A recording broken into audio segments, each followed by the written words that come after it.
Bien, donc cette vidéo s'adresse aux élèves de terminale TISEC, vidéo pour présenter le cours sur les probabilités. Alors, le cours qui est déjà rempli, habituellement je vous le fais remplir en classe, mais là il est déjà rempli, et puis je le commente, vous l'aurez en PDF pour pouvoir le télécharger chez vous.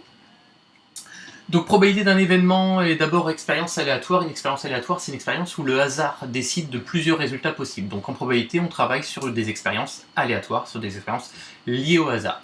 L'événement élémentaire, en paragraphe 1-2. Chacun des résultats qui sont possibles d'une expérience aléatoire, c'est ce qu'on va appeler une issue de l'expérience, c'est ce qui peut se passer. Par exemple, quand on lance une pièce de monnaie équilibrée, qu'on regarde sa face supérieure, eh bien, il y a deux issues, soit pile, soit face. Si on lance un dé, on a 6 issues. Et ça, ce sont ce qu'on appelle des événements élémentaires parce que ils ne sont réalisés que par une seule issue. Par exemple, obtenir 6 avec un dé, il n'y a qu'une seule possibilité. On verra qu'après, il y a des différences avec différents événements qui ne sont pas forcément élémentaires. L'univers des possibles, eh bien, c'est l'ensemble des éléments élémentaires possibles, c'est l'ensemble des résultats différents d'une expérience aléatoire. D'accord Pour le jeu pile ou face, eh bien, l'ensemble des événements élémentaires, c'est pile et face. Pour un jeu de dés, l'ensemble des éléments élémentaires, c'est obtenir 1, 2, 3, 4, 5 ou 6. Donc ça, c'est l'ensemble de tout ce qui est possible. Un événement A, c'est une partie de l'ensemble des événements élémentaires. Le symbole, c'est oméga, c'est souvent comme ça qu'on le note, l'ensemble des événements possibles, les événements élémentaires. Par exemple, pour un jeu de dés, l'ensemble des événements, on a dit que c'était 1, 2, 3, 4, 5, 6. Eh bien, l'événement A, obtenir un chiffre pair, eh bien, il sera défini par les résultats 2, 4 et 6. D'accord ? Donc c'est différent, un événement, et l'événement A ici, vous voyez bien qu'il n'est pas élémentaire, parce que obtenir un nombre pair, il y a 3 issues qui donnent obtenir un nombre pair. Donc l'événement A, c'est pas un événement élémentaire. C'est un petit peu ce que je voulais faire, alors normalement je le fais en classe, mais l'activité avec Brett et Lily quand ils jouent à jeter des pièces ou à tirer des cartes, le problème, pourquoi Brett perd-il? Parce qu'il pense que les 4 propositions qui sont, les 4 résultats possibles qui sont donnés, par exemple quand vous reprenez la bande dessinée, vous voyez que Brett il pense que les événements qui peuvent se produire c'est soit face face face, soit pile pile pile, soit face pile pile, soit pile face face, d'accord, si vous regardez ça, et il pense que ce sont des événements élémentaires et donc qui ont la même chance de se produire. En fait, ce ne sont pas des événements élémentaires. On a vu en faisant les arbres que les face face face et les pile pile pile avaient beaucoup moins de chances de se produire. Donc là, c'est juste faire la différence entre un événement qui a plusieurs issues possibles. Par exemple, l'événement obtenir un nombre pair, il y a l'issue 2, l'issue 4 et l'issue 6 qui donnent cet événement A, ça sera bien des nombres pairs, mais ça ne sera pas un événement élémentaire parce qu'il y a plus qu'une issue. Donc c'est un petit peu nuancé là-dedans, l'événement et l'événement élémentaire, ou l'élément élémentaire. On a les deux. La probabilité d'un événement, eh bien une probabilité, c'est un nombre qui est forcément compris entre 0 et 1. D'accord ? 0, il y a 0 chance que ça arrive, et 1, il y a 100% de chance que ça arrive. Donc, si la probabilité est 1, l'événement est certain, c'est un événement qui est toujours réalisé. Par exemple, quelle est la probabilité avec un dé à 6 faces d'avoir un nombre plus petit que 10 ? C'est une probabilité de 6 sur 6. J'ai 6 résultats, 1, 2, 3, 4, 5, 6, sur les 6 possibles, qui peuvent me donner un nombre plus petit que 10. Donc ça me fait 6 sur 6, ça fait 1. Ça fait 100% dans 100% des cas. Maintenant, l'événement impossible, quand la probabilité vaut 0, par exemple avec un dé à 6 faces, qui est la probabilité d'obtenir 7. C'est impossible. Il n'y a pas un seul lancé qui me donnera 7, donc c'est 0. Il y a 0 chance sur 6 que ça fasse ça. Et puis une chance sur 2, bah, c'est par exemple, quelle est la probabilité d'obtenir un nombre pair? Eh bien on a une chance sur 2, 2, 4 ou 6, sur les 6 possibilités, 1, 2, 3, 4, 5, 6 qui sont possibles. Donc 3 chances sur 6, 3 sur 6, ça fait 0,5, c'est une probabilité de 0,5. On peut multiplier par 50 et ça fait par 100, et on tombera sur 50%.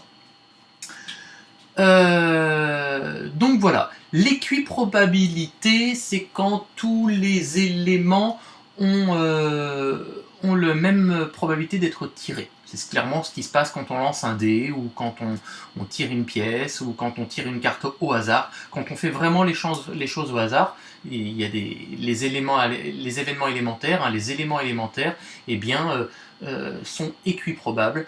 Et dans ces cas-là, eh bien, on va compter, pour avoir la probabilité, le nombre de cas qui est favorable à l'événement A. Par exemple, l'événement A, c'est obtenir un 2. Et donc, il n'y a qu'un seul 2 sur les 6 tirages possibles, donc c'est une chance sur 6. Et puis sinon, l'événement B, bah, c'est obtenir un chiffre pair. Bah, il y a 3 chiffres pairs sur 6. Voilà, on l'a. Donc ça, c'était la première partie qu'on a pu faire ensemble dans les exercices. Et puis sur Brett, donc exercice jusqu'à l'exercice 3. Et puis avec Brett et Lily dans les activités.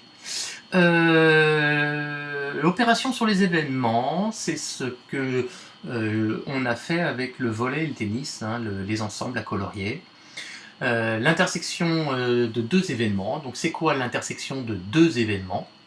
Alors d'abord, avant de parler d'intersection d'événements, je vous parle ici de mon ensemble des événements. L'ensemble des événements, c'est oméga, et puis, d'accord, c'est tous les événements possibles, tous les éléments élémentaires qui sont là-dedans. Et puis, j'ai l'événement A, par exemple, choisir un volleyeur, et j'ai l'événement B, par exemple, choisir un tennisman. L'intersection, c'est ici, de deux événements, A et B, c'est l'événement qui est constitué par l'événement A et l'événement B. Ça réalise les deux. Donc ce petit symbole ici qui est en forme de pont, qu'on lit A inter B, c'est un et. Donc je veux un et entre les deux, c'est l'intersection. D'ailleurs, c'est pas pour rien que ça s'appelle intersection. Vous voyez bien, c'est là où les deux se rejoignent, c'est la partie qui est commune.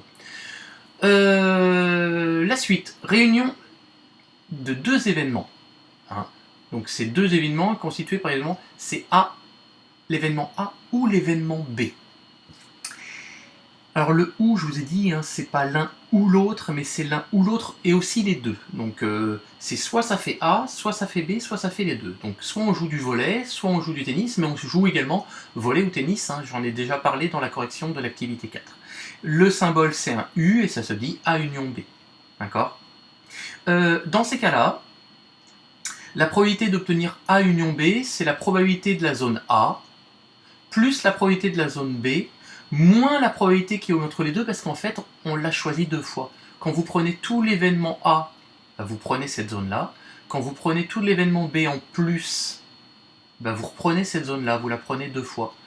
Essayez de la colorier, si on faisait des hachures, on hachure A et on hachure B, la partie du milieu, elle est hachurée deux fois. Donc c'est pour ça qu'il faut l'enlever. Il faut enlever l'intersection ici, quand on fera des calculs. Les événements contraires, eh bien ici, l'événement A, c'est celui-ci, et l'événement A bar, l'événement contraire, c'est tout ce qui est à l'extérieur de l'événement A. Donc c'est tout le reste, c'est tout sauf A. Donc le tout en probabilité, c'est 1. On a dit tout à l'heure ici que quand c'est certain, quand ça arrive tout le temps, c'est 1 la probabilité, et on enlèvera 1 moins la probabilité de l'événement A. Vous voyez bien que c'est l'ensemble moins la partie A. Et ça, c'est pour l'événement contraire, A bar. Donc c'est quand on choisit un événement qui est le contraire d'un autre. Par exemple, ici, si l'ensemble A, c'est l'ensemble des volleyeurs, eh bien le A bar, c'est l'ensemble de ceux qui ne jouent pas au volley, qui ne sont pas des volleyeurs. Toute la partie bleue, ce serait tous ceux qui ne jouent pas au volley. Les événements incompatibles, c'est des événements, ils n'ont aucun résultat en commun. C'est-à-dire, est-ce que c'est possible d'obtenir un pile et un face en même temps? Non. Est-ce que c'est possible d'obtenir un nombre pair et un nombre impair en même temps? Non. C'est incompatible. Ça ne peut pas arriver en même temps. Donc c'est ça les événements incompatibles. D'accord? La fin, c'est le diagramme de Carroll. On va en parler dans l'activité 5 que je vais vous présenter dans une autre vidéo. D'accord? Mais pour pouvoir travailler sur les diagrammes de Carroll, il faut bien savoir ce que ça signifie ça. C'est l'intersection, d'accord? C'est P de A inter B, et ça correspond à un et, c'est A et B, d'accord? Et puis, il faut connaître également les notations avec les barres. Les barres, c'est le contraire. Et on va voir un petit peu les diagrammes de Carroll dans l'activité 5. Voilà pour ce cours.